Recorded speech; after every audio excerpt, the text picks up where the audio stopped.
Netflix, you don't need cable. Hop on YouTube, welcome to the hood table, where we chop up local and global events vocally.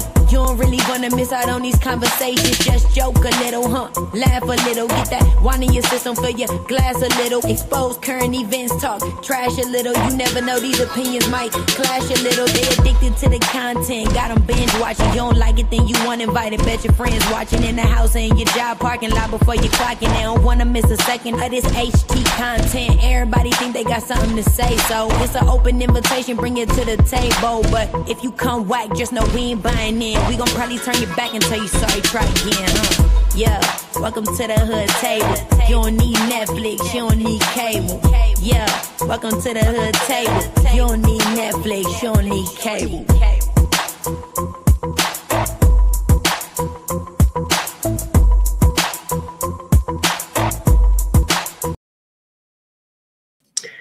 Hey, what's up, hoodies? How y'all doing? How is everybody on this hot as you know what Friday?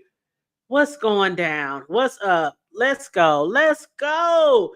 This trial is coming closely to a very end, okay?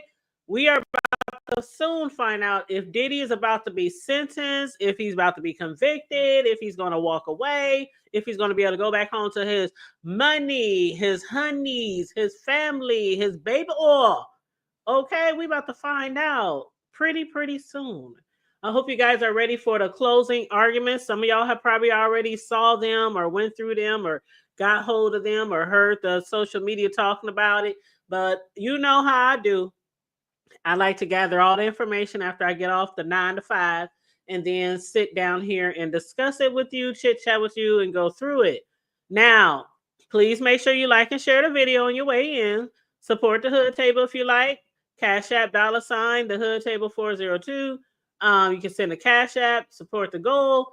But yes, if you're not already subscribed here, please and thank you, subscribe as well and hit the notification bell. But yes. What's up? First one in the chat. What up, sugar mama? I am doing so good. And it's Friday, girl. It is Friday. I am so excited to see the weekend. Other than having my grandson tomorrow with me overnight, I don't have any other plans. When I got him, he's pretty much the plan, the only plan. He takes over everything. So I'm looking forward to that tomorrow. I do have a TV show to review. Probably do that Sunday afternoon after he leaves. And that is, of course, BMF. We are on season 4, episode 4, I believe. So I'll be reviewing that Sunday afternoon. And then Sunday night over here on my channel, because, you know, I do every Sundays with Riggs, with the Riggs, Big Riggs Slaps, that is.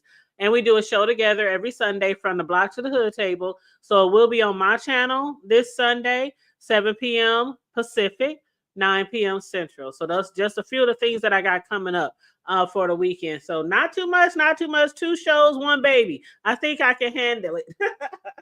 What up, 400? How you doing, love? Good evening. Welcome back.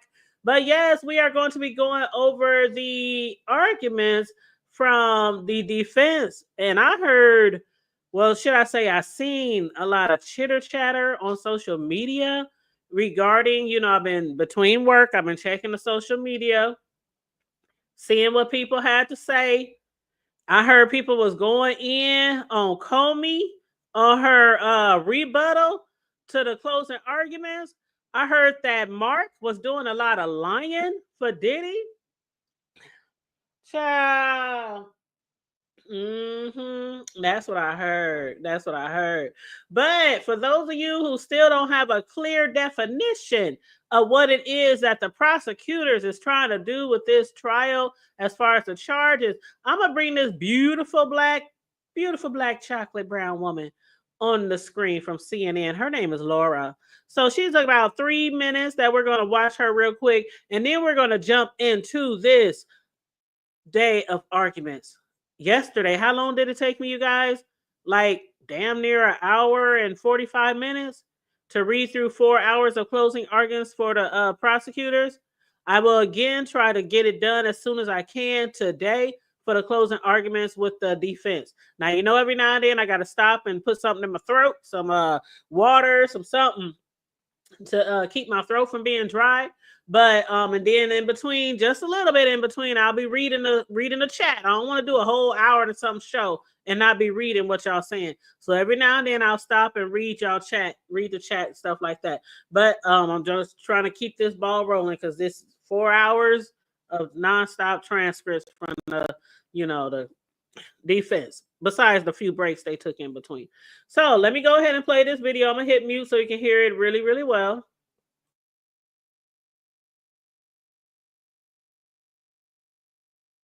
With 5 felony counts. Diddy stands accused, charged with 5 felony counts: RICO, sex trafficking by force, fraud, or coercion, and transportation to engage in prostitution. If convicted, he could spend the rest of his life in prison. RICO is the most serious of these charges, but also the most complex. Prosecutors had to prove that a group of people, known as an enterprise, worked together to commit a pattern of crimes within a 10-year period. While there are many different types of alleged crimes that can qualify as racketeering activity, the prosecution primarily focused on 2: bribery and arson. First, bribery. Although Diddy was not charged with assaulting Cassie Ventura, as seen in the now infamous hotel surveillance footage, prosecutors say that he did bribe a hotel security guard with $100,000 to make sure the video never saw the light of day. Second, arson. Prosecutors allege that Diddy played a role in the attempt to blow up the rapper Kid Cudi's Porsche with a Molotov cocktail when he learned that he was dating Cassie Ventura, and forced an employee to drive with him to the house while he was armed. Sex trafficking can also qualify as racketeering activity, but it was charged separately. To prove sex trafficking, prosecutors need to show that Diddy used threats. Now with Cox Internet and Mobile, the price of your plan won't go up for 3 years. Or force or coercion to make women engage in so-called freak-offs or hotel nights or king nights, which testimony revealed were fueled by illicit drugs like ecstasy and ketamine and cocaine, sometimes lasting for days without sleep. Prosecutors claim that Diddy watched these women with paid male escorts drenched in baby oil have sex. Cassie Ventura and others testified not only did Diddy sometimes film these freak-offs, he also threatened to release them publicly, even including to her parents' jobs, to keep them compliant. Prosecutors also showed what they allege happened if she wasn't compliant: punishing physical violence, withholding of money, withholding of career opportunities. Finally, prosecutors have charged him with 2 counts of transportation to engage in prostitution, accusing him of traveling some male escorts across state lines to cities like New York and Los Angeles and Miami, and paying them thousands of dollars a night to perform sex acts. But wait, the defense disputes all of this, maintaining that everyone had free will and exercised it. They say there is no criminal enterprise, just employees of Combs working for his legitimate businesses. They didn't facilitate sex trafficking or prostitution, and any money that was spent in his personal life was from the personal income of Diddy, not his businesses. And the defense alleges that some men were paid for their time, not for sex. They deny Diddy ever set fire to Kid Cudi's car and claim he paid for the hotel footage because neither Cassie nor Diddy wanted the bad publicity. As for those freak-offs, you might think it's strange, but it was simply his private sexual predilection, and all of it was consensual. The defense argues the alleged victim's own text messages and their organizing of the freak-offs confirm as much. The defense says that any evidence to the contrary is just the result of a jealous money grab. One thing they did not deny: the violence in that hotel surveillance footage. They remind the jury he's not charged with any crime for that. 12 jurors will decide who they believe.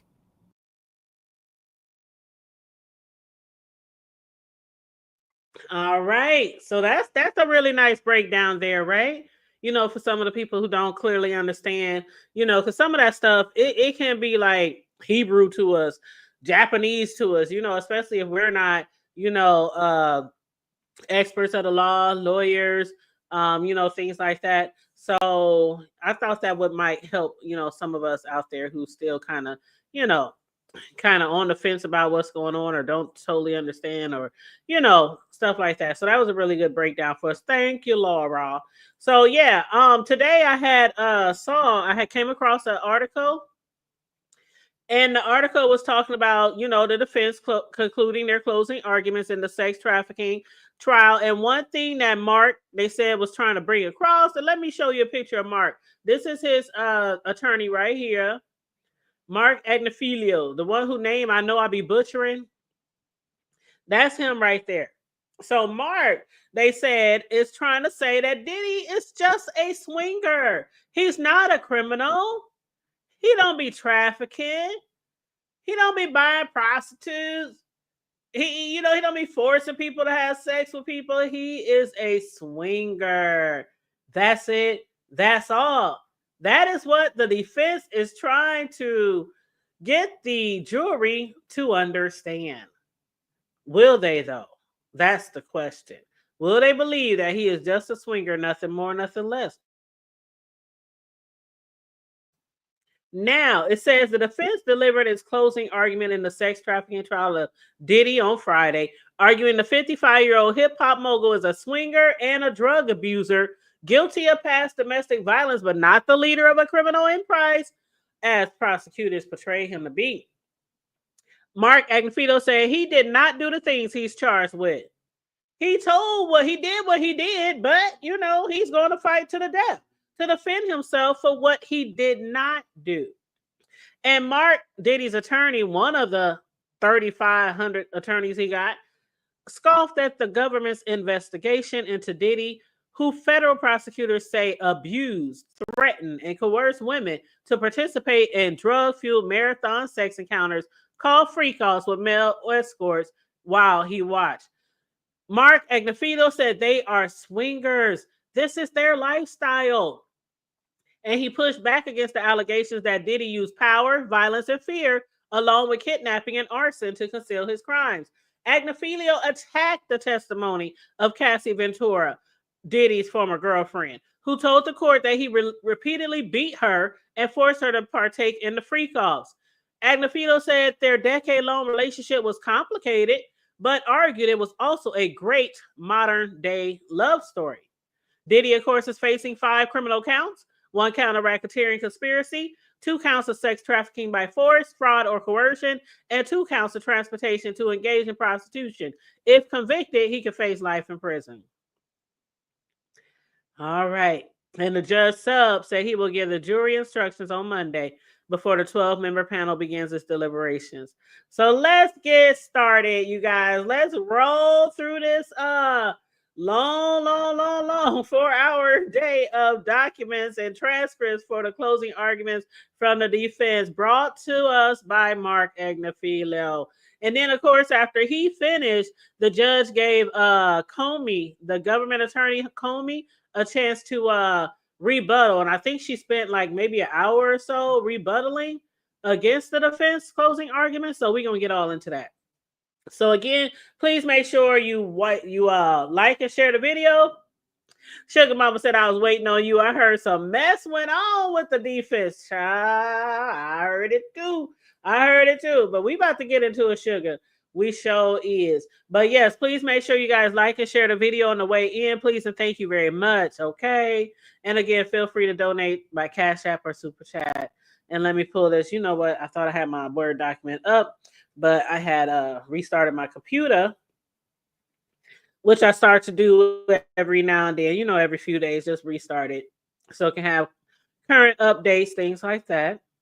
So while that is opening up, let me take a swig of water before I get to running my mouth.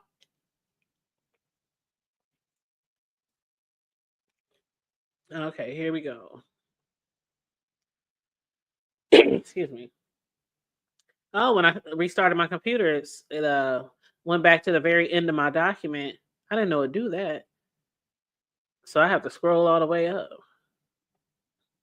Normally, I could have sworn it starts at the very top of my document, but oh well.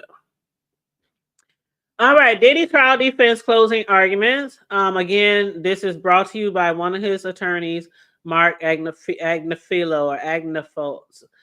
That's the way I say it. Okay. Excuse me. All right. So the judge starts off. He said, "Woo child." The judge starts off. It says, before the defense closing, what about the laptop of exhibits? The government says we are both still working on it. There are a lot of exhibits. The judge says, why don't we not give the laptop to the jury until Monday? Today we had a defense, the rebuttal, and my charge. So the judge says, so deliberations will start Monday. I sent the parties my charge and the verdict form. And Diddy's attorney Grego says, may I confer with Mr. Agnifilo? The judge says, okay. Grego says about Maya, Mr. Agnifilo would like to show exhibit 1727 on an easel. We redacted her name so that no one in the gallery can see her face. The government wants to put a post-it note over her face. Judge says, how are you to place it? Test it. And he started laughing. Like, test the post-it and make sure it don't fall down. Put some tape on there, some duct tape or some shit. So Diddy's attorney says the public can't see it, so it should be fine. The judge said, that's fine. Let's bring in the jury. The courtroom deputy says there's a juror with transit issues. We are inquiring. The judge says, okay, let's wait. So they take a break while they're waiting for that other juror to get there. At 9:26 a.m., the judge says, so now we have all the jurors. We'll start in 5 minutes. Meanwhile, during that time, Diddy had been taken back into the holding cell by the marshal, so he was now brought back in before the juries were brought in. And then at 9:28 a.m., the judge said, all rise.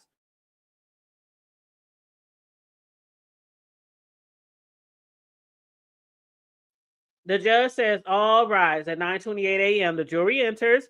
The judge says, Mr. Agnifilo, are you prepared to proceed with the defense's closing? And he responds, there is a trial set forth by the text messages. Then there is a trial out for the prosecutor's mouths. They are different. Diddy's attorney goes on to say, the trial from the evidence, what is this? It is a personal use of drugs. That's all it is. That and swingers. It's a lifestyle. But the prosecutors have charged one of the more serious statutes on the book. They call threesomes and drugs as RICO. I want to thank you for your service to our country. I would love to speak to you for days, but it's Friday. I am trying to be efficient. I have to cover a lot of ground, but I will focus on the most important part. Sean Combs. Sean Combs is a self-made Black entrepreneur. He has built real businesses that are so outstanding that others create partnerships with him. We heard that from Derek Ferguson. It is hard to be Sean Combs. How many witnesses said they were moved? The assistants were moved by Sean Combs. It was like a Harvard Business School. He pushed me hard. Did they always like him? No way. Let's not even go there. Did they like him? No. But they loved him, even the ones who are suing him. Maya? I'm not going to call her Maya because that's not her name. I'm going to call her the witness who testified as Maya. Remember Derek Ferguson from the Bronx? He said there were not many hiring people like me from the Bronx. There's something more to these businesses. Sometimes the real things in life are hard. No one remembers the easy days. These people grew. It was real. It was diversity. These days, DEI, Combs was doing it at 24. The prosecutors call his business racketeering. That's the fake trial. What happens? He get arrested. They destroy his property. They have SRT special response team. They are clandestine. Can't follow with a camera. Rampant. They ran. His kids were there. And here, 6 or 7, in the second row. The 7th is an infant. And again, we did see his family was there. There it is right there. His family was there. So he's referring to his children sitting in the second row. He said the 7th child is an infant. This is who he is. The man takes care of people. Jane came here and testified against him. Today she's in a house he's paying for. And y'all know she's still in that crib, even while she came there to testify against him, which was cray-cray. Okay. But anyway, and they found it. Boxes of Astroglide taken off the streets, and they got the baby oil and the personal use drugs. America is safer. 5 Valium pills. When you're doing work like that, we can't photograph you. That's the evidence. What do? They wrap yellow crime scene tape figuratively around his bedroom, around the hotel rooms he goes to with his girlfriends. There's a lot of crime scene tape. The crime scene is your private sex life. No one called 911. They called civil plaintiff lawyers. This case is about money.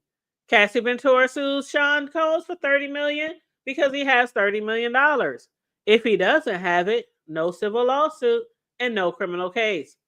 This case is about 5 minutes. It's about love. Love has been said more than 800 times in this trial.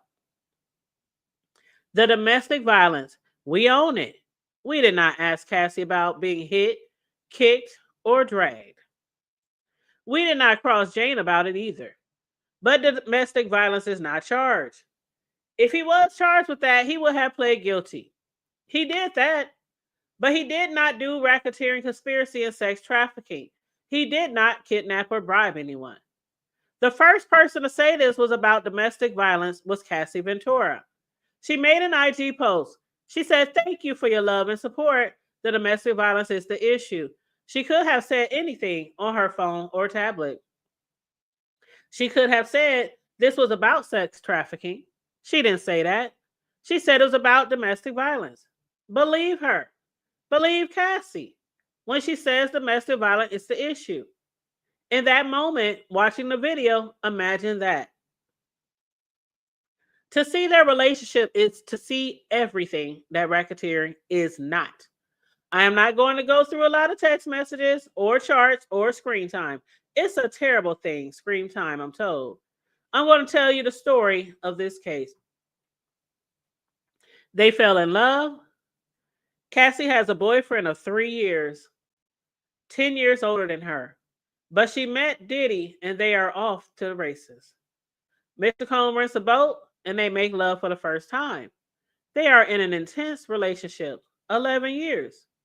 Cassie is smart. She flat won. She got $30 million. And he's in jail. You probably know that. The nice looking men behind him, they are U.S. Marshals. They keep him safe. Cassie has won 100 to nothing. They tell you she's a victim. This is a great modern love story. They didn't write these in the past because they didn't have these problems. He had 6 kids at the time. It's a relationship based on love. Cassie said she was young and insanely jealous.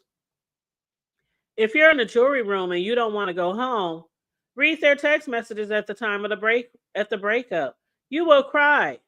They were selfish with each other. When it wasn't going to work for the original sin of their relationship, that Gina wouldn't come here, but she's out there. Then Kim Porter passed away. And Mr. Combs said what he did. For Cassie, it was the last straw. She made an adult choice and left, like she always could leave. What happened? Nothing. Pick a message from 2018 and read it. These two people loved each other. If racketeering conspiracy had an opposite, it would be their relationship. They were their best selves when it came to sex. There were times that Sean Combs was proud.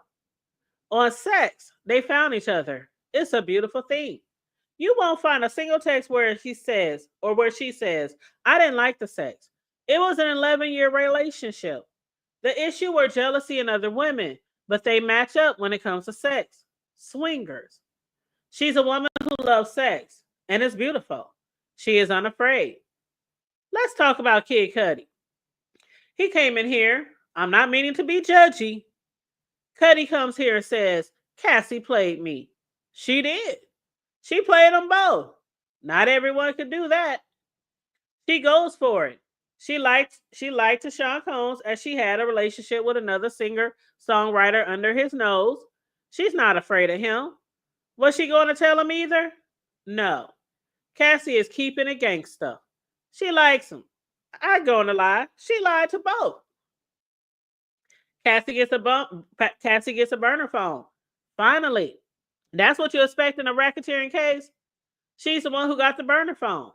The morning of December 22, 2021, the whole thing with Cudi and all that, she had 2 hotel rooms. Whoa! A room for the burner? She was not going to tell nobody nothing. Let's talk racketeering. The judge is going to give a legal charge later today, assuming. The first one is the 2004 kidnapping of Capricorn Clark. Let's talk about her. She said, I wanted my life back. Capricorn Clark's parents passed away when she was young. I don't mean any disrespect. She told you. I'm happy she did.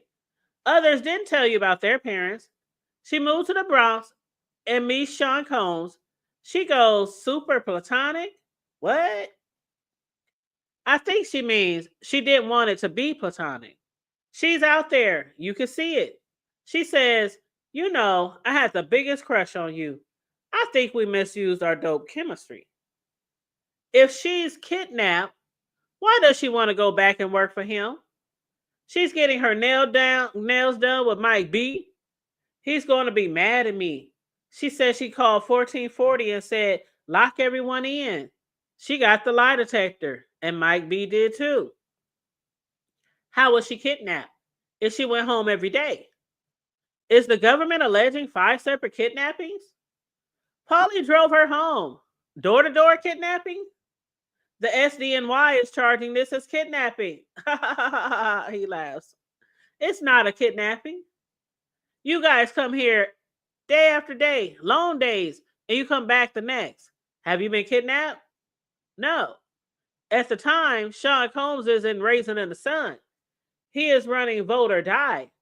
He couldn't care less about this. The lie detector was former FBI. You guys have the right to say, that sounds like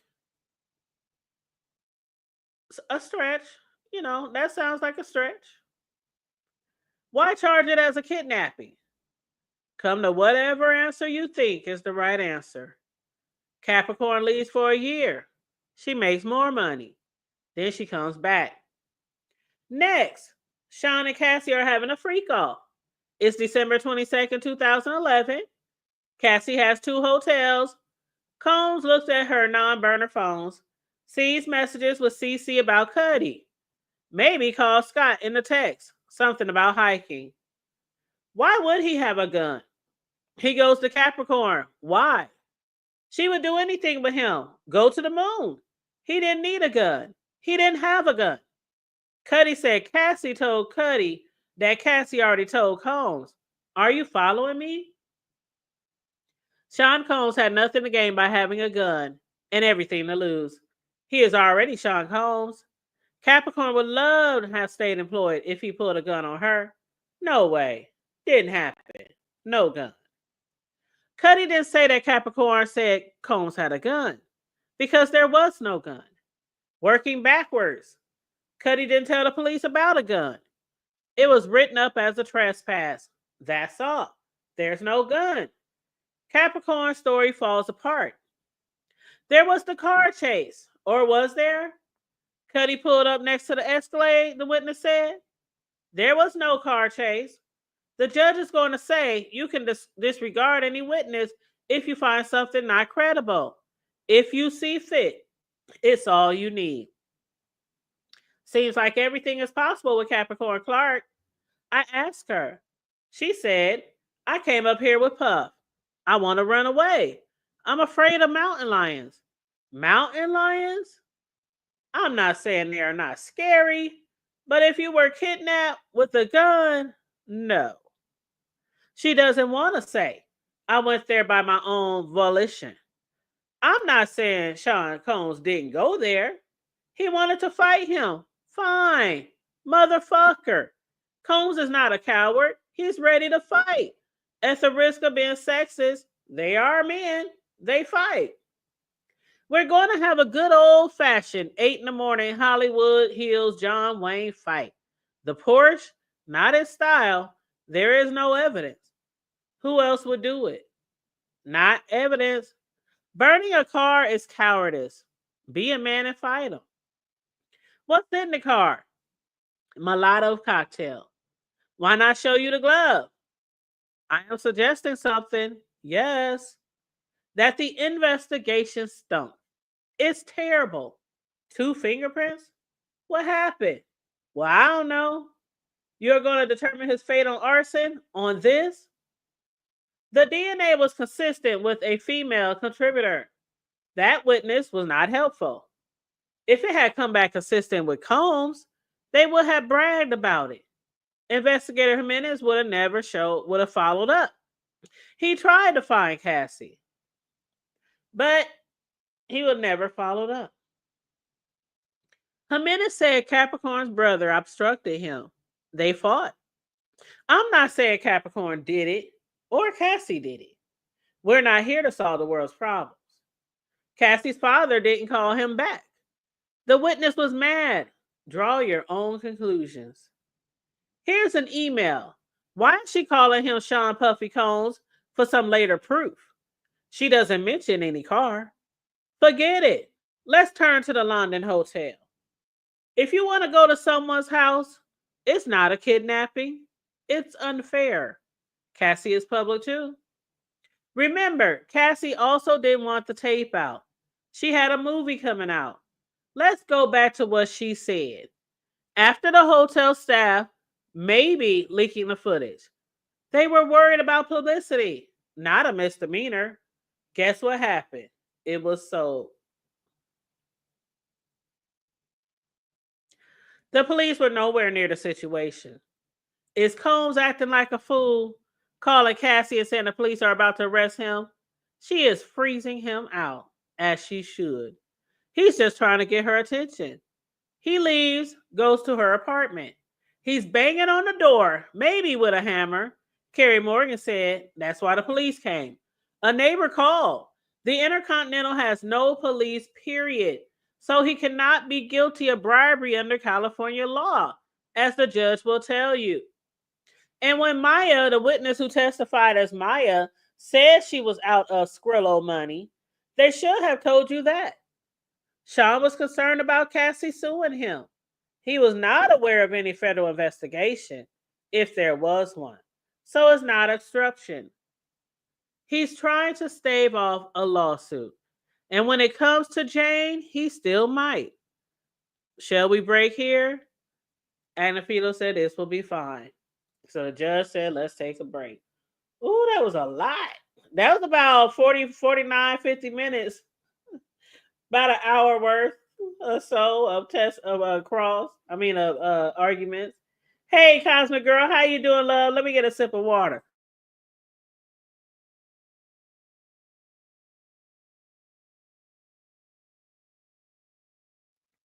Ooh, 400, you getting ready for your cruise? Hey, make sure you bring us back a souvenir. Please bring us back a souvenir. Now, my favorite type of souvenir is shot glasses. I be trying to have a shot glass from every state. And even from, out of the country. I have quite a collection of shot glasses, by the way. I really do. So, yeah, feel free. Bring back a shot glass. But yeah, while they were taking a break, somebody said his argument isn't working because there was a voice note of Diddy. Y'all remember that? There was a voice note. They played it. Diddy said something like he's going to blow up Kid Cudi's car. And his assistant testified to being abducted at gunpoint to go to Cudi's car. And the detective confirmed the black Escalade he saw belong to Bad Boy Records. So, again, while I was working today, I was going, looking at the news, looking at some blogs. And I heard that somebody say that Marc was telling a lot of lies, Diddy's attorney during the closing arguments. And just right there, when I was reading through the closing, he mentioned something about Capricorn Clark. Basically, he was saying she could have done it. She could have blew the car up. Why would she do it? Also said Cassie, it's 2 fingerprints on the liquor bottle or whatever. What I surmised from the fingerprints, this is just me, and I'm no investigator, I'm no detective. It could have been a bottle that Diddy had somebody grab from the house. He could have had Cap or somebody else. Hey, grab a bottle, whatever. Wine, liquor, whatever. So, you know what I'm saying? They talking about where's the glove? Where, how they talking about, like with OJ. If the glove don't fit, you must have quit. Some shit like that. Yeah, Sugar Mama, you like? Yes. Thank you, 400. Bring everyone a shot glass. Yes, please, and thank you very much. That is my favorite. I love shot glasses, especially when I be like, they come in handy when you're having get-togethers and parties, and let's not talk about July 4th, you know, when you want to toast and you want to take one to the head for the holiday or a birthday. Ooh, child. And I be having, but I do have backup too. I have the, you know, the plastic shot glasses. I have like a rack of those. They all in different colors, like red, blue, burgundy, green, purple. I got a stack of those, like 20 of those. Those are kind that you can reuse or you can throw them away. But I typically, if we like run out, which we haven't done a lot lately because I didn't collected so many real shot glasses.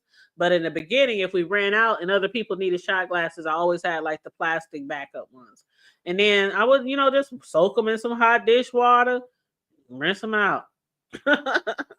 But yeah, some people throw them away though, but you know, it's up to you.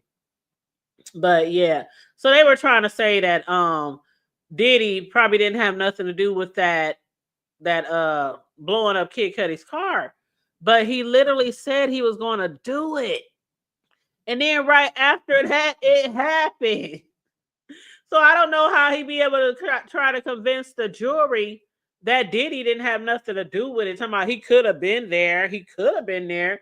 The damn police said they saw his black Escalade. License plates to Diddy Combs to his company. Child. Anyway.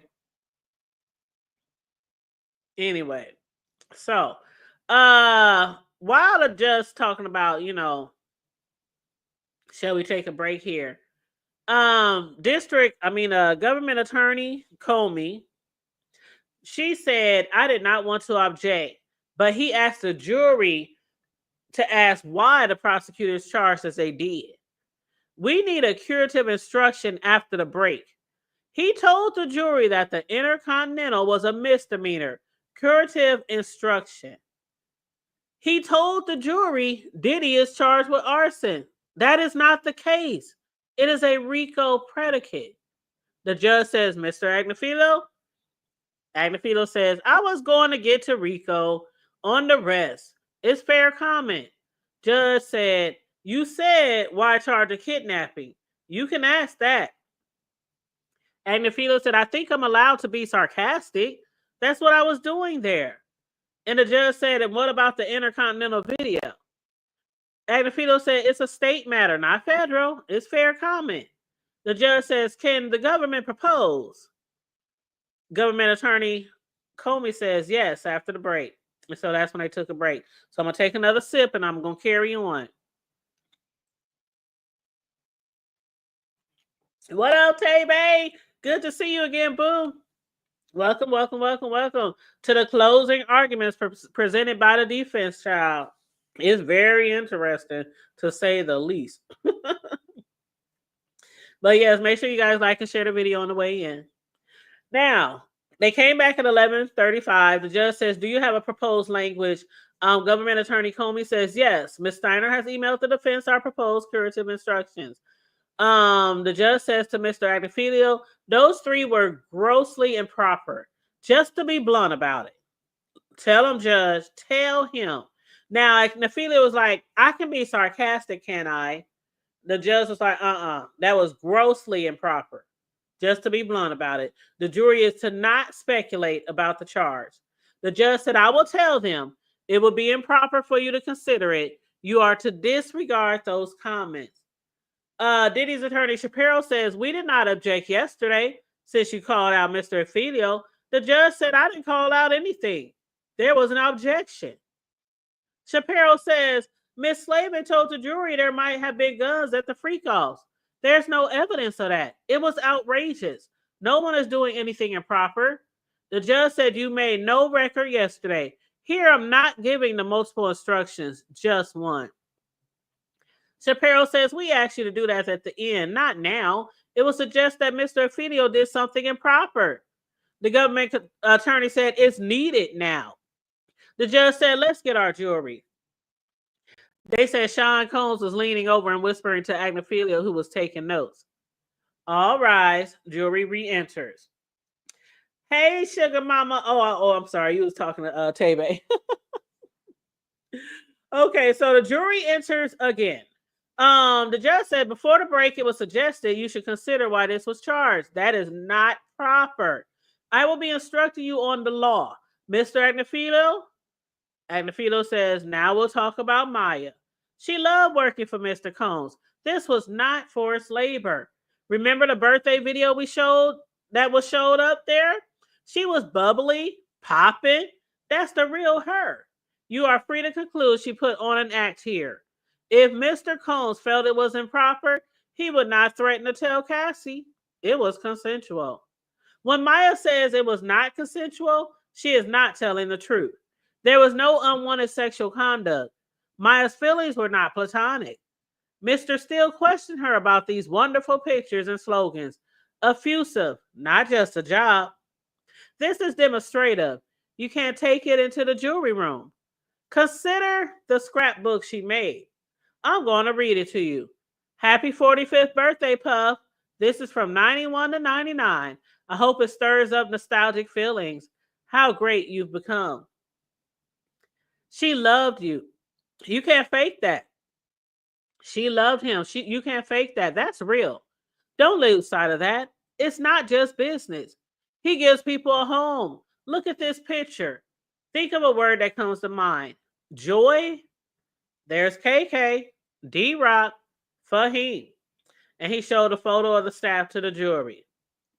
He created a remarkably special place. He moved people in their hearts and souls. When Maya is told she be fired, that she is going to leave that special place, Maya said, my life is over. She said to KK, oh my God, what the fuck? Yeah, let me read this right again. Sorry. Maya said, my life is over. And KK said, oh my God, what the fuck, Maya? That's not funny. Racketeering conspirator KK writes, Maya, answer your phone or I'm going to call your parents. That last thing she wanted to do was leave and it's forced labor? Let's turn to drug distribution. The U.S. said personal use is a distraction. Brendan Paul said these were personal use drugs. He said he forgot to take the cocaine out of the bag. He said, I got the best lawyer in the world and my charges were dismissed. That's what he said. Sean Combs was not selling drugs. Cassie said he was a drug addict. How is he supposed to get them? Grow his own Xanax? Did he have drugs? Yes. They found it in his house. Was he using his enterprise to distribute drugs? No. You're going to have to think this through. Didn't Maya go work for Madonna? That's how people use personal assistants. I don't expect we're going to see Beyonce and CBS. The assistants buy Astroglide. It's not what the company is doing. This is not a racketeering act. I'm going to Rico. There's no evidence of possession with intent to distribute drugs. David James said he is in Saint-Tropez. He's asked to get an 8-ball of cocaine. I asked him, anything to do with Sean Combs? He said no. He kept it from him. Why would he hide it? It's people in creative fields doing what people in creative fields do. It's not racketeering. I'm going to talk about Cassie. Can you sex traffic your girlfriend? Maybe, if you push them into prostitution, but he's not making money from it. Jane has some sex that are very anti-hotel night. She has some text messages that are very anti-hotel night. Cassie, she doesn't. People are in love. People are having sex. Let's say your partner wants to do something and you don't. Where does that land? Cassie wanted this, including to be close. It's like my wife is from LA. I hated LA. Now I love LA. Sorry, that's how it happens. Cassie, she is a beautiful, sexy person. She is with Michael B. Jordan, like the most handsome man in the world. She is not messing around. I don't think he's the most handsome man in the world, but I digress. Anyway, Cassie is not clutching her pearls. This is how I am intimate with the man I love. You could come to love that. You want to be close. Yesterday, they said some she might have wanted. Oh, they said Candace, Daniel Phillips, and the Intercontinental. If she likes 75, Can number 76 be trafficking? Talk about going from 0 to 60. Nothing said to him. She doesn't want to even do these again. Mr. Donaldson cross-examined Daniel Phillip. Let's look at the text. Sean asks, are you horny? She says yes. Talks about fantasies. That is their lifestyle. She writes, I'm not going to do too many of these. My mother would. And then she writes, my pussy is so hot. They are doing this together. I'm going to play part of the video. In this intercontinental video, it's more than likely than not, it is Combs' phone. Here she is. I am not going to show you him throwing her down. You've seen it. I am not hiding it from you. Now there is a phone. And here now, a well-known man sitting in a towel and socks. Looks like Cassie is saying, you're being a fool. Go back to your room. Look at it. It looks to me like she says, go back to your fucking room. There's nothing scary in the room. Then, 5 days later, he texts, I'm so sorry. She replies, laugh out loud. I was just listening to sorry. They are obviously getting over it. Cassie writes to Sean, how do you know if the drugs are going to be bad? Or you'll drink too much? This is about the hotel. Cassie told you. Sometimes she hit him first. They are in this together. Okay? She says there was a rape. It did not happen. It is not charged. She was asked and said he raped me, but there wasn't a lot of lead up to it. Maybe it didn't happen. Cassie wrote to Combs. Cassie is with her current husband. Something happened. She wrote, I told myself I didn't want anything to happen, but I'm not tripping on it. I know you aren't either. She gets a FaceTime. Boogie Bat phone is her husband. Combs wrote, you act like a broken-hearted angel. You need to stop living your lie. Cassie says, I don't know who that it was. I was saying thank you for last night, and I enjoyed it. The oldest trick. I don't know how Alex found out, but she says rape. Because you know, her husband, they said he had got upset when he found out that she was raped by Diddy. Now, some people was like, so was she cheating on her husband? Or what was going on here? But anyway, there was no evidence of rape. She had consensual sex with him afterwards. I have to defend this. It is in the case, but it is not charged. Cassie was asked, what kind of pain did Sean put you through? She spoke about his own personal pain, his shame. It's beautiful, she said. He felt pain. And most painful to me was carrying around his shame. Jane said almost the same thing. I felt my partner was trusting me in a very vulnerable moment. I wanted to go alone if I can be my partner's escape. Jane says, I'm getting vulnerable with you in the hotel rooms. I don't want to see young Miami on a bigger yacht with you. That's not sex trafficking. If you get deep into this deep self, this is not self-trafficking. It's people in love being real. Your Honor, when were the judge said I was going to go to 1? If now. Agnifilo said I was going to turn to Jane. We can break. The judge says, okay, break until 1:45. Agnifilo says, I think I have an hour left. And the judge says, Miss Comey, so I'll charge at 4 or even 5. Now, they said that Comey had first said that her rebuttal might take like 60 minutes. But then I heard that it ended up taking like 70 minutes. So we shall see. We shall see. But here, while they're taking a break, I'm going to take me a break and drink a little bit of water. Yes, I hope you guys are enjoying this. Make sure you are liking and sharing the video. What are your plans for this weekend besides waiting, anxious to find out the verdict? Child, while I'm up here enjoying time with my grandbaby, I ain't gonna lie. When I got him tomorrow, when I'm doing my show Sunday, I ain't gonna lie. I'm like a little kid waiting on Christmas. That's how I'm gonna feel. And I know Monday the jury is supposed to start deliberating.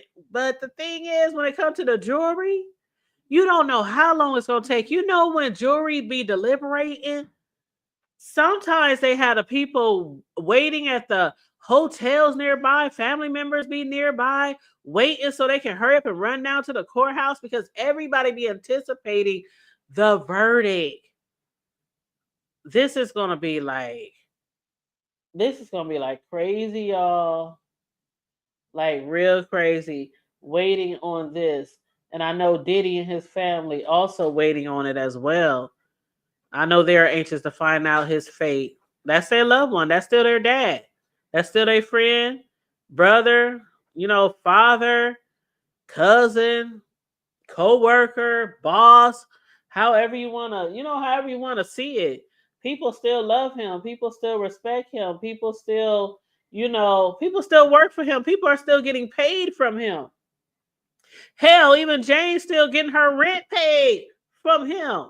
That $10,000 she's getting every doggone month, she's still getting that from him. Child, what you say, Tay? What you say, Tay? Work, work, work, work, work.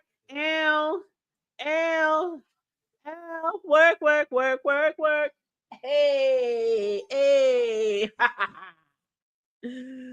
Child, I wish I could rest. Now tonight I'll be resting. Tonight I'm gonna rest. Because I know when my grandbaby comes over tomorrow afternoon, ain't no rest. Ain't no rest. He'll probably have me up till child. Sometimes when I get him on the weekends, we be literally up to 1, 2, 3, 4 in the morning. My son Cameron be like, y'all gonna go to bed? Why is y'all still woke? And then when that little boy go to bed, he be up hours later. Up hours later trying to get me to run around the house with him. He be trying to knock on his uncle's door. Uncle Cam, what you doing? Where you at? Cameron be in there in his bed like, if this boy don't stop knocking on my door. But yeah, he love his Uncle Cam. He's always excited to see him when he comes over. See me too. He's more excited to see me, of course, than Uncle Cam. I'm the fave. Okay. He don't love you more. He loves me more. Thank you. Y'all hear Cam over there? You said no matter how it goes, he will never be what he was. And that is absolutely right, Tay-Bay. You ain't told no lies, Tay-Bay. Son, what you got? You ain't got something to eat? Just something quick. Yeah, some shrimp. Oh. Yeah, I texted you. Shrimp and chicken sandwich. If you text me, I was probably busy on this show. It's okay.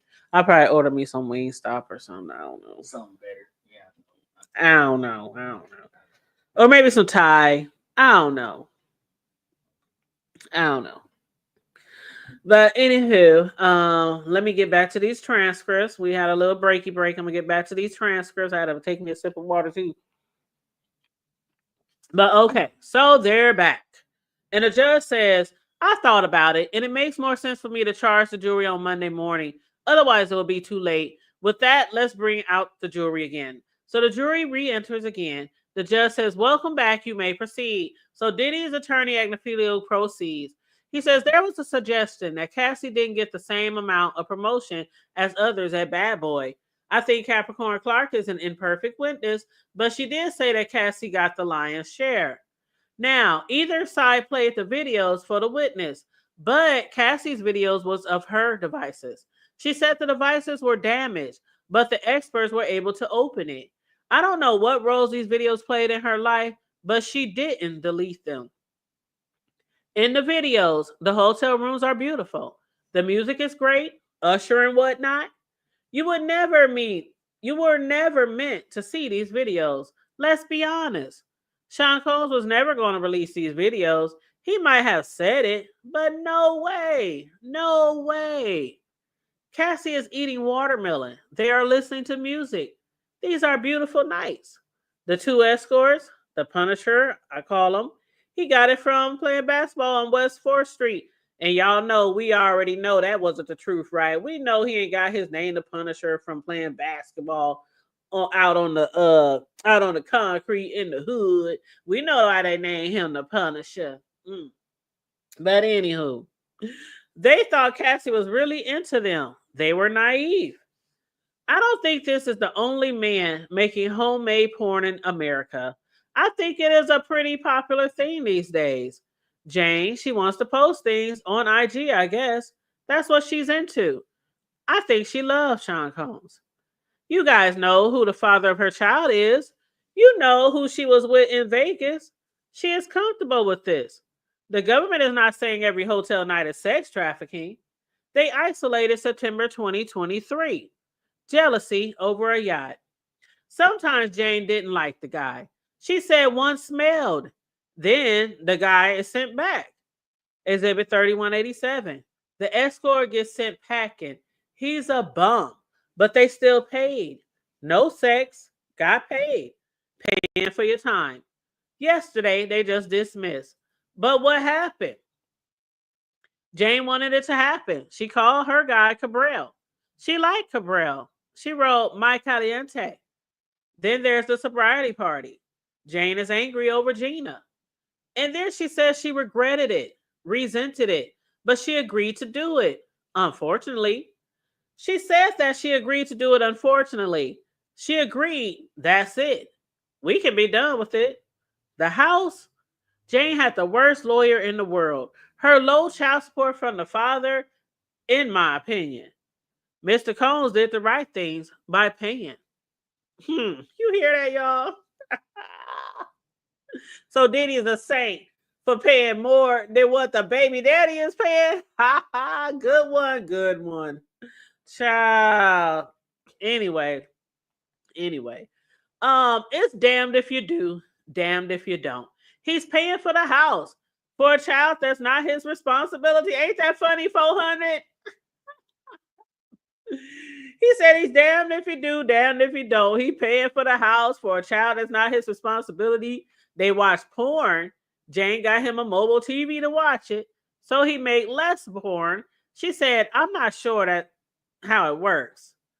The photos. Combs had a big pour of wine. Strawberries in there, but it's big. Not like a fancy restaurant. Half an hour later, something inexplicable happens. She slams his head into the counter and calls him a pedophile. The woman, Ali, is of age. Jane says Combs kicked her doors down, but he didn't hit her. I'm not saying he should, but he didn't. Here's what we do know. A text from Jonathan Perez says they are fighting. At 10:14, he says, just normal being jealous. PD says, don't come, all good. Now Jane changes into another dress. I don't know. No sweats. She says she hides behind a wall for 2 hours. I submit it's just not possible. She's just wrong or she's lying. I don't know. She comes back. Combs is in the street. No violence. Okay, it looks like she was hit twice. Doesn't look like he hauled off, nor that he dragged her. You know what this is? She is documenting her injuries. Let's talk about Anton. She sees him in Vegas with, you know how, a rapper of some prominence. She is watching Anton have sex. She asks, what did you do? She says, I showed my breasts. Why? It sounds like spring break. Then a rapper goes up to her with a question about the swingers lifestyle, and she gives them Cabral's phone number. The story don't make sense. Let's say something else happened in Vegas, and then it's the same Anton who comes to her house. Coincidence? The one who shows up at her house is Anton? What she says make no sense. Anton is a porn star. He has sex. You said it's sad when someone says abuse is normal. I know. It is sad. And that's what they said too. Cassie, like it was normal. When they was talking about, how bad he did her at the hotel, Tay, Cassie was like, that was normal. Shit, that ain't the worst that he's ever done. Even though us looking on was like, oh, damn, he fucked her up in that hotel. She said that wasn't even the worst. That's just normal every day, every week shit. Child, it couldn't be me. But anyway, Agnifilo, Diddy's attorney, go on with his closing arguments to say, Jane knows there's an investigation. Did she instigate this? Her story makes no sense. Why was she so persistently violent? She says, I didn't want to do it, but she let Anton in. I submit. They were trying to get past it. Oral sex only. At the end of the day, her story has so many holes in it. You could say she prompted it. She maybe wants something in her pocket. I'm going to have something. Maybe I'll never use it. Why the unprovoked extreme violence? She doesn't explain it. You guys are here because you have lived full lives. You were chosen. And they chose only two of the escorts, the Punisher and Daniel Phillip. They could have given others immunity. Neither of the two admit being a prostitute. They're witnesses. If you get paid when you didn't have sex, you are getting paid for your time. In Sean Combs' mind, this is legal. It would be different if a witness said, I went and had sex and there was a negotiation for it with Sean Combs. Can y'all believe this shit? Do y'all hear this shit, chat? Do y'all hear this shit? Marc is really tripping. He is really tripping. Talking about if you get paid when you didn't have sex. They either paid him before or they paid him once he got there. And sometimes they paid him afterwards if the money wasn't there on time. But Marc is trying to say it would be different if the witness said, I went and had sex and there was a negotiation. They already know what the pay is. They discussed that before the man even get child. You know what? You know what?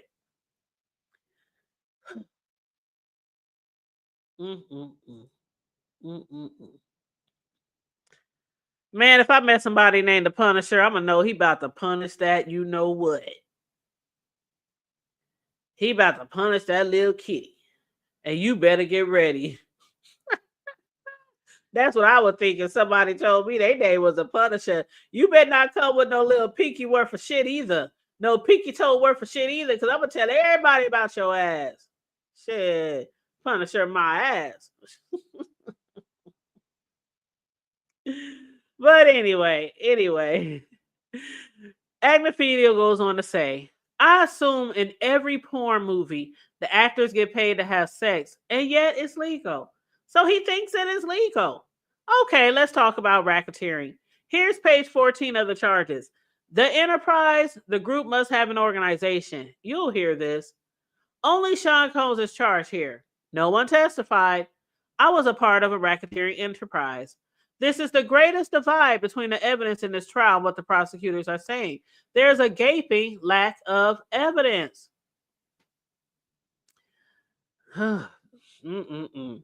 They didn't charge racketeering. They charged racketeering conspiracy. They need a co-conspirator, and they just don't have one. They claim KK. The evidence at this trial shows KK is a helpful person. Look at that, y'all. KK is a helpful person.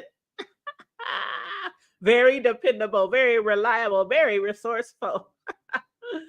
And they said Kerry Morgan called KK and D-Rock. They are not co-conspirators. If John Gotti was kicking in your dough, would you call Sammy the Bull Gravano? No. He is a co-conspirator. There is only one trial. KK is not a co-conspirator. KK is a very nice person. I'm so tickled right now. There is no evidence that anyone is a co-conspirator. The firearms are not charged. Homeland Security cannot say where the guns were. The Suge Knight story, it's not charged. Don Richard, remember her? Miss Westmoreland did the cross, not charged. Yesterday, the government said, in the videos, you don't see guns. But he probably shouldn't keep videos with guns in them. Is that fair? That's a little sinister. Why are they doing that? And it was Cassie who asked to be urinated on. Well, shut the hell up. I missed that, y'all. Did we miss that? Did we miss Cassie asking to be urinated on? Child, I must have missed that. Where was I at? I totally missed that when you said you running, child. The Punisher. You said I'm running. Girl, you better get them Kegels on. You better start doing them Kegels, doing those squats. Child. What's that other shit they be doing, y'all? What's that other exercise people be doing to help them stretch? What is it called? Yoga? Is it yoga? Is that what I'm thinking of? You said they waiting to see the verdict before they charge KK. That's my opinion too, Tebe. Absolutely. That's my opinion too. They are waiting to see the verdict before charging KK as a conspirator. Because if they get his ass, KK, boy, she better be praying. If I was KK right now, I'll be on my knees from now until the verdict comes back. I would be on my knees. I ain't gonna say I would stash some money somewhere safe, but I'll be planning my future just in case. You said Kegel and squats my ass to hood table. That ain't enough.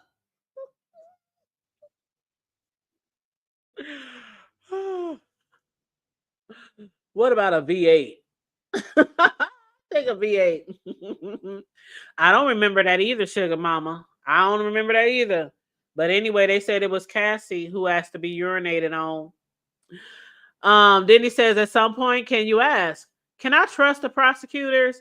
It takes a lot of courage to acquit. I think that the evidence shows, and you can conclude, that the government targeted Sean Combs. I wouldn't say that if Cassie went to Homeland Security. America is great because between each citizen and the government, there is a jury. This is your house. I am asking you to summon that courage to do the right thing. No, he didn't go Spike Lee on him. I summon you to use that courage and do the right thing and acquit Sean Combs on all counts. He is not a racketeer. He's innocent. Let him go home to his family. Thank you. Whew. Woo. Took me an hour to get through that shit. But y'all already know they got a rebuttal, child. They gonna rebuttal. Now, the jury leaves, and Attorney Slavik, who did the closing arguments for the government, she says he brought up conduct that hasn't been charged and said Mr. Combs was being targeted. We request curative instructions. The judge says, Mr. Agnifilo, you should have phrased it differently, but you went on to focus on lack of conspiracy. The judge says, what about the targeting charge? How is that not improper? Agnifilo says, no one went to law enforcement and complained. It's a fair comment. Attorney Slavik said, he said what he said. Targeted. It's improper. A curative instruction is required. They made the argument pre-trial and they lost. This was inappropriate. To attend to add something to the charge, they should focus on whether the government proved these charges beyond a reasonable doubt. We liked it now. We like it now. Okay, so I feel Slavik all the way. I feel her all the way. He's trying to say that they're targeting him. That's what they're trying to say. Now, basically, they're trying to say, before they tried to get 2 mistrials, they tried to get an acquittal. And they're trying to say now that he was targeted. Like the government targeted him. Now, somebody asked me the other day, did I feel like Diddy was targeted? And I said, I didn't feel like, was that KJ who had hit the link yesterday? I said, I didn't feel like he was targeted per se. I do feel like they got wind of a lot of shit he was doing. And then they targeted him to bring him in, to prosecute him, to convict him on certain things. But I don't think the government just been sitting around for years just trying to target some rich black man, some big music producer mogul, like in that way. But Slavic said they made that argument pre-trial and they lost. So when they tried to make that argument and tried to get the judge to throw that shit out or acquit, they lost. So that's why Slavic said that is very inappropriate. And the judge sounded like he agreed. The judge says there is bedrock law that these arguments to the juror are improper. So I'll give the instruction. And Agnifilo said, we'll like it Monday. The judge says, I'll do it when the jury comes back in 5 minutes. Y'all hear that shit? Come on, judge. Come on, judge sub. Cook, judge, cook. You said, y'all let me go because I'm going to be gone for a week. Man, that judge in there trying to cook, y'all. Agnifilo, he talked about earlier, can I be a little sarcastic? He sounds like an asshole. That's what he sounds like, an asshole. Shit. The judge talking about, oh, I'm going to go get my instructions because you were being improper. And Agnifilo said, we like it Monday. This ain't Burger King, bitch. The judge said, I'll do it when the jury comes back in 5 minutes. You know what? Come on, Judge Sub. Come on, Judge Sub. So the jury is back. It's now 3:40 p.m. Eastern Standard Time. The jury is back. The judge says, you heard that Mr. Combs was targeted. That is not to be considered. That is not your concern. And then he turns to Ms. Comey. So the government's Ms. Comey said the defendant did not take no for an answer. Certainly not from his girlfriends. So Slavic did the closing arguments and Comey is going to do the rebuttal. So let's see what Comey got. So Comey says, excuse me, the defendant did not take no for an answer. Certainly not from his girlfriends. He beat them. They suggested he didn't pay for sex, that there was no enterprise, and that the witnesses lied. But he flew sex workers across the country to have sex with Cassie and Jane while he masturbated. It was not for their conversation. It was for sex. And that's exactly how Comey said it, y'all. It, period, was, period, for, period, sex. Remember Daniel Phillip? He said he got paid for sex. When he had performance issues, he stopped getting paid. The Punisher, $500. When no sex, thousands when sex. I suspect you'll hear that uncalled witnesses were equally available to both sides. Maybe some of these men will have worked for free, having sex in front of the masked man, masturbating celebrity, but they got paid. The defendant is guilty of counts 3 and 5. An enterprise can have unlawful and lawful purposes. KK, uncalled witnesses are equally available to both sides. Did they agree to at least 2? Yes. Quick hits. The kidnapping is corroborated by Kid Cudi. He said she was forced to go along with them. Mr. Agnifilo said Diddy is a fist guy. Sure, when it is his girlfriend's. Oh, come on, come through, Comey. How many times have we said Diddy ain't putting no hands on nobody else but females? Okay, yeah, he's a fist guy when it comes to his girlfriends. With men, he needs guns. The London hotel, he made Cassie go after he stomped on her face. She wasn't allowed to go home to her mom. That is kidnapping. The arson. Somehow the glove fell off someone's childlike hand? No. He said he would do it, and he did. Cassie said it. Eddie Garcia, he believed he would not go to the police under the agreement. And Cole said, watch out how you spend it. Watch how you spend that money. Bribery. This is a guy that can't get his own water bottle or plug in his own phone charger. He's the general. He delegates. KK knows the Wild King nights involve escorts. The only reason he needs to bring $1,000 in the hotel rooms to pay escorts. KK reads all of Combs' texts. So she knew. KK alone makes Combs guilty on count 1. Drugs. Mr. Agnifilo talked about conspiracy to distribute. But giving drugs to Cassie and Jane is distribution. That is enough. Mr. Agnifilo claims they wanted it. The defense's theory is that Cassie wanted to be urinated on, that Jane wanted to have sex with Anton after being beaten, and Maya wanted to be penetrated. That Cassie and Jane wanted to spend days in oil with UTIs and high heels and strange men. And let's not forget y'all about the sores in the mouth. Maya said no. Cassie said no on her 29th birthday. Jane said no before Anton after being beaten. These women had no reason to lie. The defense say it's for money, but Cassie already got paid. If Cassie were lying and already got paid, why would she take the chance of perjury in a federal trial? This is a woman standing up for what is right. Maya already settled in mediation. There's no reason for her to put on a show for you. Jane doesn't intend to sue. These women refuse to let trauma swallow up their whole lives. That struggle tells you these women told the truth. They broke free of the defendant's manipulation. Jealousy is not a defense to sex trafficking.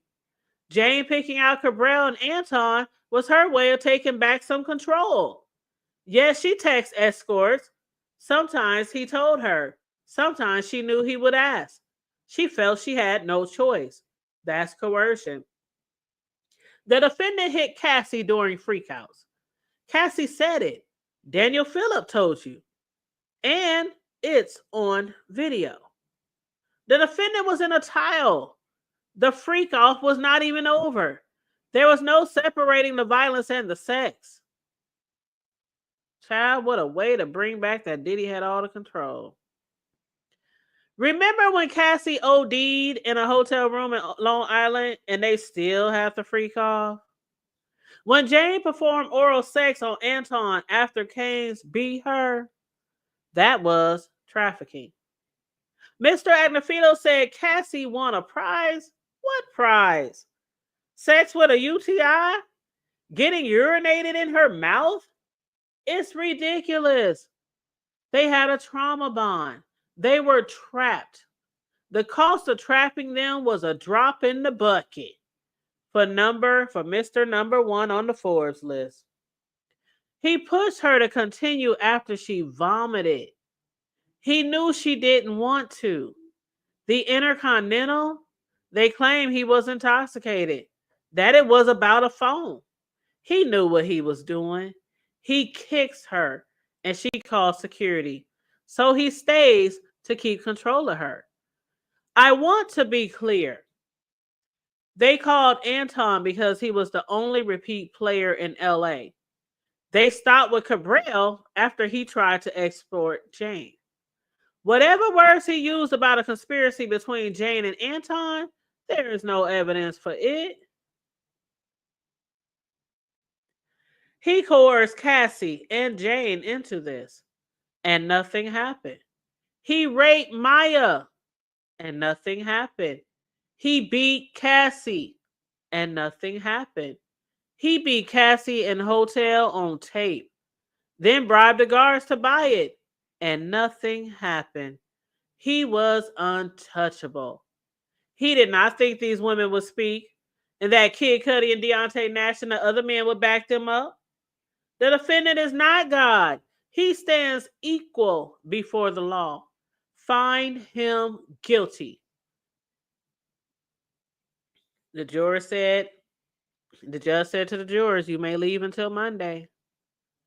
The judge says the laptop and exhibit list should be ready Monday.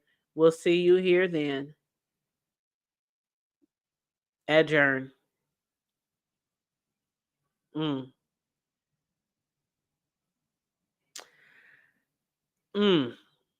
Comey said, whatever words he used about a conspiracy between Jane and Anton, there is no evidence for it.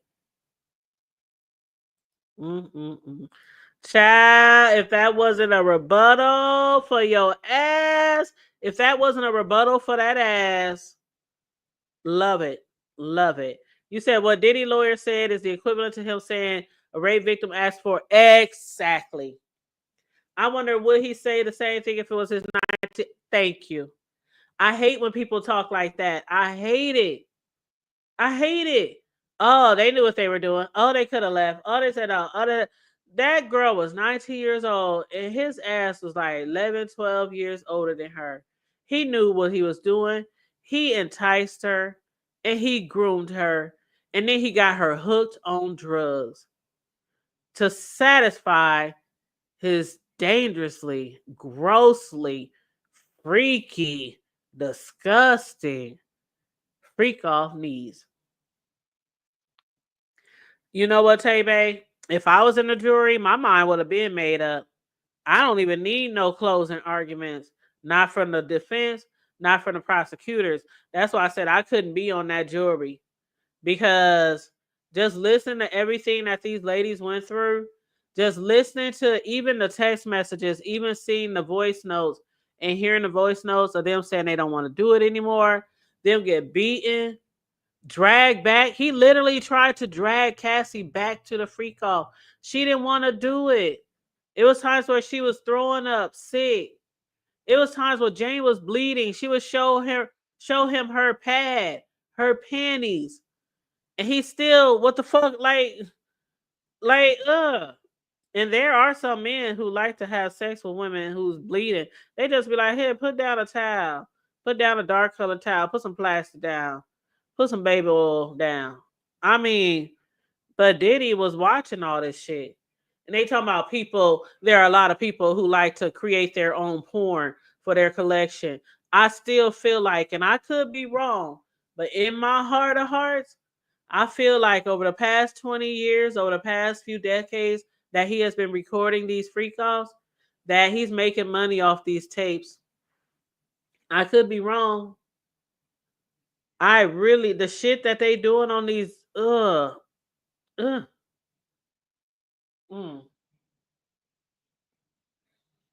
I could be wrong. And I don't have no daughters, only got boys, but the same shit can happen to boys. It happens to boys all the time. Just as many boys be disappearing, be getting snatched, be getting forced into trafficking as girls. Way back in the gap, it was many more ladies. I mean, many more girls, many more females. But now, they don't care. Shit. They pick them all. Boy, girl. You know what I'm saying? That's why when I raise my sons and I talk to them about sex and abuse and things like that, I didn't make them decipher from. I told them straight up. Y'all might hear or see it on the news or read it in a book or something like that. That little girls can be, taken advantage of by family members, neighbors, their relatives, friends, things like that. I told them the same thing can happen to y'all. I told them exactly what happens when it happens. The touching, making them touch them, how they have the sex, how it can be very painful and traumatizing. I told them the signs. If anybody's touching on your knees, putting their hands on your shoulder too long, touching your hair, your legs, coaches, preachers. I talk to my boys like some people would talk to their girls. I sure the fuck did. And every now and then while they was growing up, I would ask them, anything ever happened to you that you need to let me know? Friend, family member, father, grandpa, I don't give a fuck. Uncle, mailman, neighbor, cousin. I didn't give a fuck. You don't sleep on nobody when it comes to your children. You don't sleep on nobody. I don't care how close you are to somebody or how much you think you can trust. The closest person to you, the longest closest friend you got, your best cousin, your best uncle, you don't trust nobody 100% with your kids. And that's facts. You could take that shit to the bank. Because most of the people who get abused as children is by family members. And that's why a lot of children don't be believed or they think they can't tell nobody because People is like, what? Come on now. You sure? Y'all was just playing around, playing house, just being silly. Are you, So, yeah, it's all facts. I don't think Diddy's lawyer wrote that closing statement. I think Diddy, oh, child, you know what? Hold on, just the facts. Hold the press, just the facts. Why I read that somewhere? Why? I think that was on Twitter. I read that somewhere. They said, who the fuck wrote this closing arguments for Marc Agnifilo? They said, did Diddy write his own closing statements? I swear to God, I saw that on Twitter. I swear I saw that on Twitter. And this was before I went through the transcript. So I'm like, dang, I can't wait to go through the transcripts with the hoodies because I'm like, was it that bad? Wow. Damn. Mm-mm-mm. Well, y'all, it's over. It's over. All we can do now is wait, see what the jury's gonna come up with, see what if it's gonna be. Some people think it might be a hung jury. I'm trying to believe, I'm trying to have faith in the system that the jury will come to find him guilty on all counts, or at least 2. I'm trying to have faith in the system, y'all. I'm just trying. But we shall see. We shall see. But yeah. Mm-mm-mm. Mm-mm-mm. So while I'm still on here, I got a few minutes. If anybody wants to hit the link, let me know. I can drop the link for you guys. Let me see. Do I got the other YouTube window open? Let me see. All right, I give y'all a few minutes now. Speak now, forever hold your peace. Because after this, I'm about to grab me a cup. It's Friday. It's after 5 o'clock. Y'all know what time it is. Shoot, about to grab me a glass, some ice, some dark. And thank you to those tuning in again. Thank you so much. I appreciate everyone who's been following this trial with me, who's been tuning in, liking, sharing, subscribing, sending cash apps, super chats. I appreciate you guys. I appreciate you guys so much. But yeah, so I've got the link drop. So if anybody want to jump on and let me know their thoughts on anything to do with the trial, just let me know. Trying to find the top to my water bottle. Oh, here it is. And then I dropped my lotion. Okay. But yeah.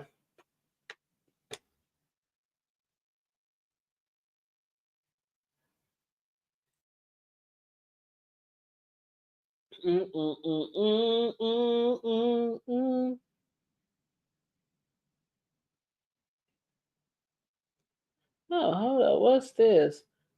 Oh, I got a news update. Y'all. It says state ways seeking death penalty. Oh, this is some local news, y'all, by the way.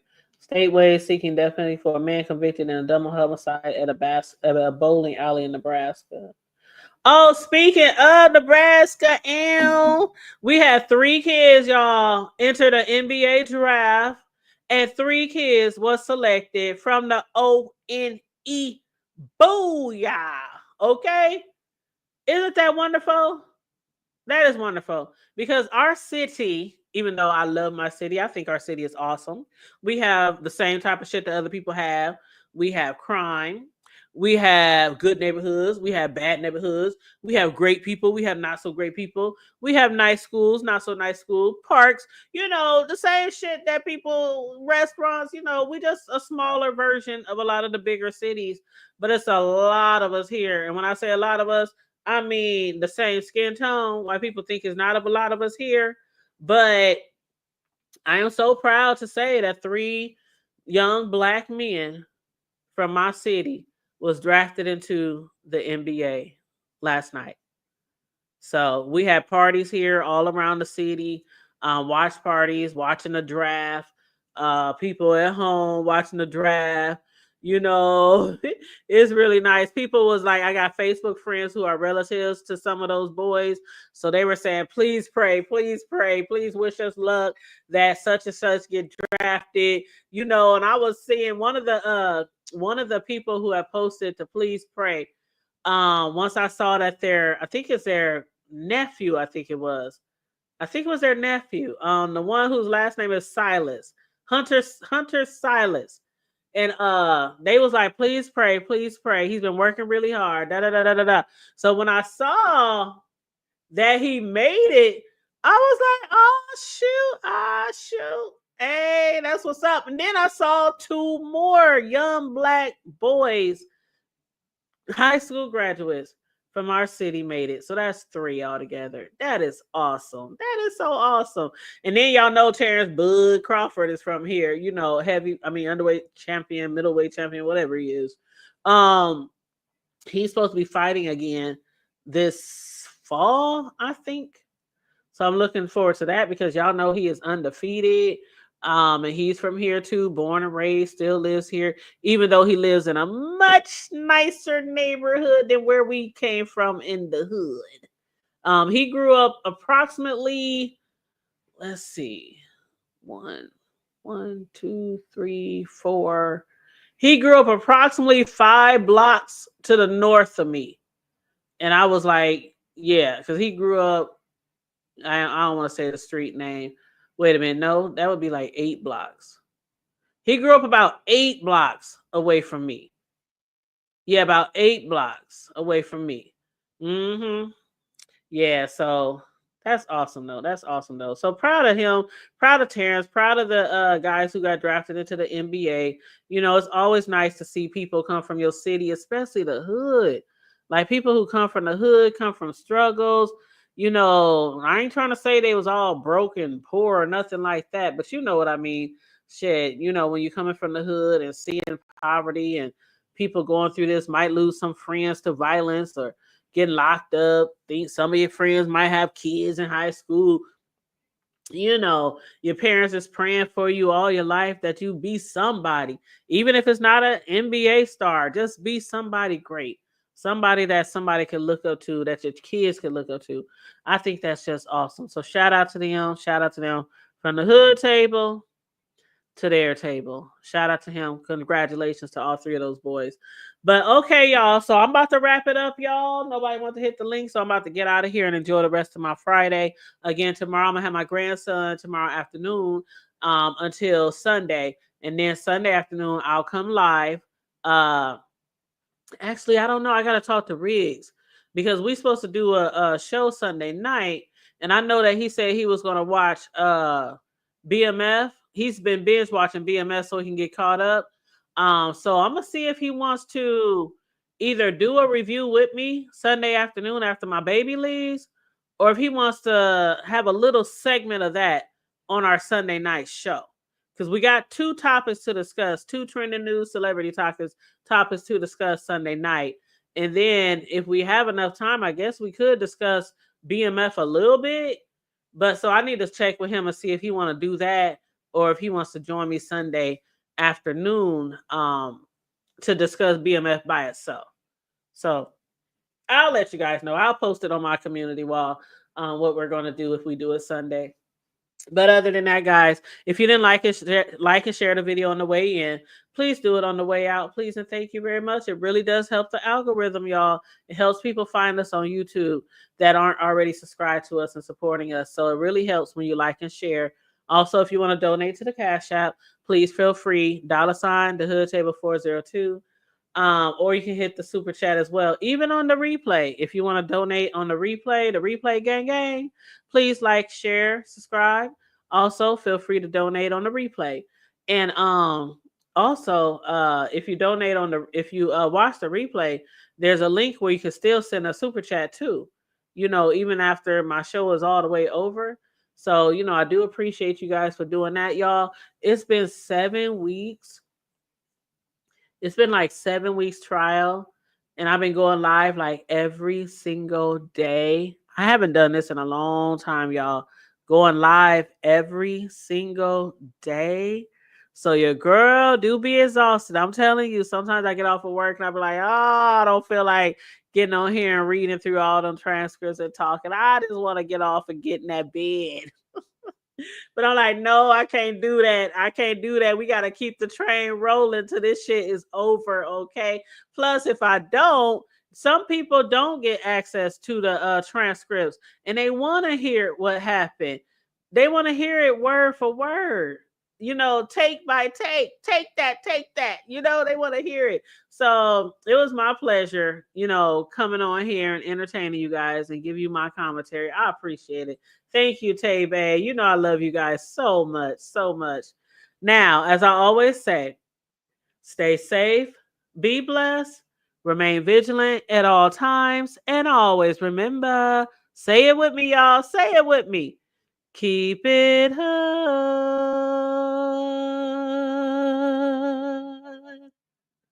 I'm out. Bye.